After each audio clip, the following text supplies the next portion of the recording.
These are the magazine front covers which I'll be analysing today. Hello, I'm Anneka, and I've been asked for this challenge, for this media evaluation. I've got to run around and try and find all the questions that lead to this evaluation. Come over here to the lockers.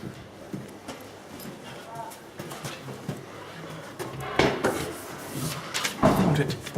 Right, the question is, in what ways does your media product use, develop or challenge forms and conventions of real media products? Well, I'll tell you, we tried to keep as many conventions as possible in the construction of our magazine, to attract an audience who is familiar with music magazines and so knows what to expect.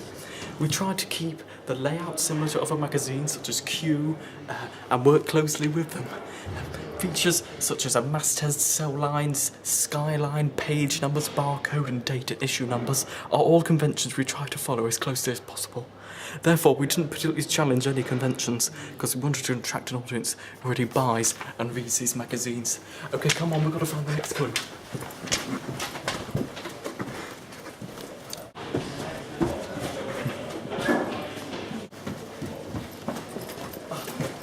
Here's the second one. How does your media product represent particular social groups? Right, well, our genre magazine was pop, and we wanted to attract an audience who is already following the pop social groups. Generally, we aimed for a sort of a younger female audience, as they're most interested in pop, aged 13 to 21, who idolise pop artists such as Lady Gaga, perhaps. We presented female artists on the front cover, as the pop genre is largely made up of female artists, and it will attract the female audience. The pink cover mount also attracts a female audience, as it's stereotypically associated with females, isn't it? However, I, Stephen/Anneka, used a male artist to attract a broader audience and to make the social groups more representative. On top of this, we also try to use bright and bold colours such as reds and yellows to connote easy reading, which would appeal to a younger audience hopefully. Right, follow me to the second clue. Third clue. God, I'm parched.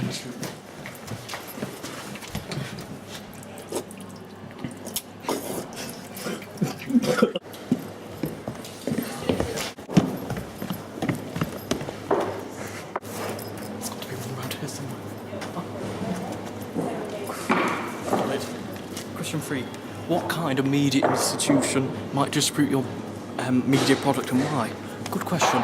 Well, EMAP would be a good institution to distribute our magazine Popsy, because it's responsible for distributing similar music magazines such as Kerrang around the UK and possibly wider. EMAP aim their music magazine publications to a young audience and are a trusted distributor, making them ideal candidates for our music magazine. However, one weakness might be that because they are not independent, we won't really have the choice of what goes into our magazine that much. However, they are able to distribute the magazine successfully, so that would be really good. Okay. Clue 4.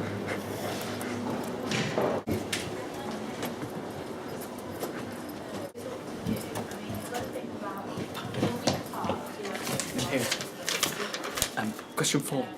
Who would be the audience for your media product?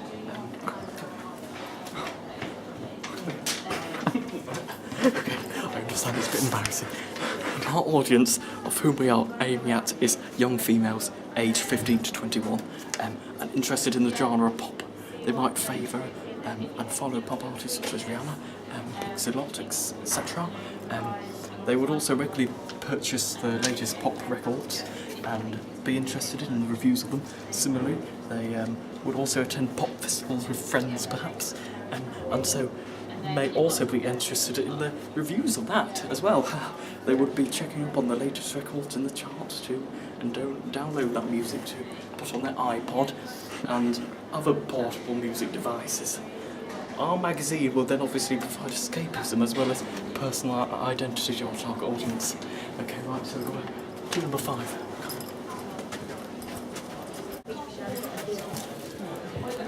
Be around here.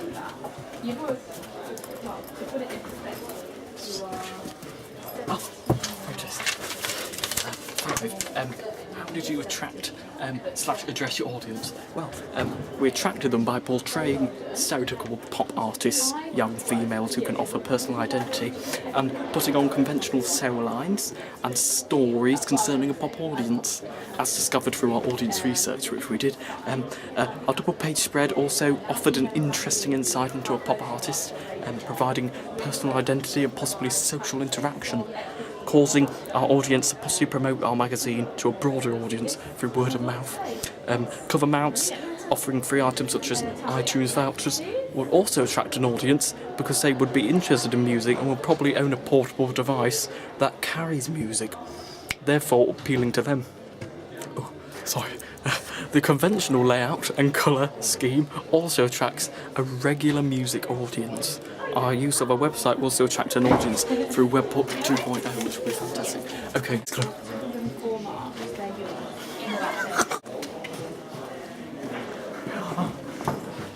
Found it. Question 6. What have you learnt about technologies from the process of constructing this product? Well, we have learnt and have become more fluent with Photoshop and have used many different features that we have never used before. We also use iMovie for the first time and discovered how it works successfully. Also, we learnt how the website Blogger works alongside with SlideShare and Prezi. All sites used in order to present information in an interesting way. Okay, last final.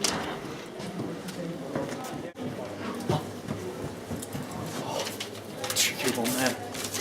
Number 7. Looking back at your preliminary task, what do you feel you have learnt in the progression from it to the full product? Well, I feel like I progressed hugely from my preliminary task. We have used more images and edited them more competently. We have also learnt how magazines take up this space and try to fill as many gaps as possible. We've also learnt more about the conventions on magazines, such as the skyline, anchorage, text, cell lines. I've also learnt about the way layout is executed, and have learned to add much more structure in my magazine and how the text mustn't go across the main image's head.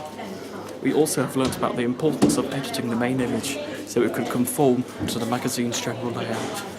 Thank you so much, it's been fantastic, if not tiring. Okay, I'm Anneka. Good night.